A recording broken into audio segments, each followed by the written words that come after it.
উত্তর দিনাজপুর জেলার করণদিঘিতে এক গৃহবধূর ঝুলন্ত মৃতদেহ উদ্ধারের ঘটনাকে কেন্দ্র করে এলাকায় শোকের ছায়া নেমে এসছে। মৃত গৃহবধূর নাম রাখি সিংহ, বয়স 32। তার শ্বশুরবাড়ি করণদিঘি থানার পুটিমারি গ্রামে। পরিবার সূত্রে জানা গিয়েছে, রবিবার বাড়িতে স্বামীর সঙ্গে রান্নার কাজ করেছিলেন রাখি দেবী।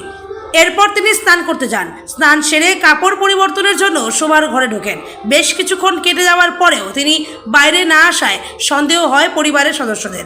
পরে তার স্বামী শোবার ঘরে গিয়ে রাখি দেবীকে ঝুলন্ত অবস্থায় দেখতে পান। তড়িঘড়ি তাকে উদ্ধার করে করণদিঘি গ্রামীণ হাসপাতালে নিয়ে যাওয়া হলে কর্তব্যরত চিকিৎসক তাকে মৃত বলে ঘোষণা করেন। ঘটনার খবর পেয়ে করণদিঘি থানার পুলিশ পৌঁছে মৃতদেহ উদ্ধার করে ময়নাতদন্তের জন্য রায়গঞ্জ মেডিকেল কলেজ ও হাসপাতালে পাঠায়। কী কারণে এই মৃত্যু তা খতিয়ে দেখতে তদন্ত শুরু করছে পুলিশ। নবকুমার সিনহা, বাড়ি কোথায়? পুটিমারি। ওটা তো করণদিঘি থানা পড়ছে। হ্যাঁ, আচ্ছা, কি ঘটনা ঘটছে আজকে? ঘটনা ঘটছে ও দুজন স্বামী স্ত্রী মানে বাড়িতেই ছিল। বাড়িতে থাকায় রান্না করছিল। রান্না করার পর স্ত্রীকে গরম লাগছিল, গরম করে চান করতে গিয়ে বাড়িতে ও ঢুকেছিল। ও স্বামী বারান্দায় ছিল। ও বারান্দায় থাকে, কিছুক্ষণ পরে দেখছে যে এখনও ও কাপড় পরিবর্তন করেনি। ও দিয়ে দেখছে যে বাড়িতে ফাঁসি টাঙিয়ে দিচ্ছে।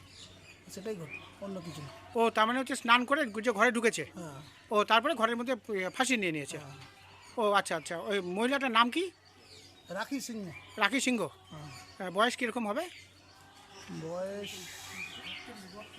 আনুমানিক আনুমানিক 32+। 32+। আচ্ছা, ওনার বাবার বাড়ি কোথায়? গলিয়া, গলিয়াটা কোন জায়গাটায়? চাকলিয়া থানা। ও চাকুলিয়া থানা। ও আচ্ছা আচ্ছা, তার মানে আজকে সকালে ঘটনাটা ঘটছে নাকি? ঘটনাটা ও আচ্ছা, দিয়ে আপনারা তারপরে কোথায় নিয়ে আসলেন?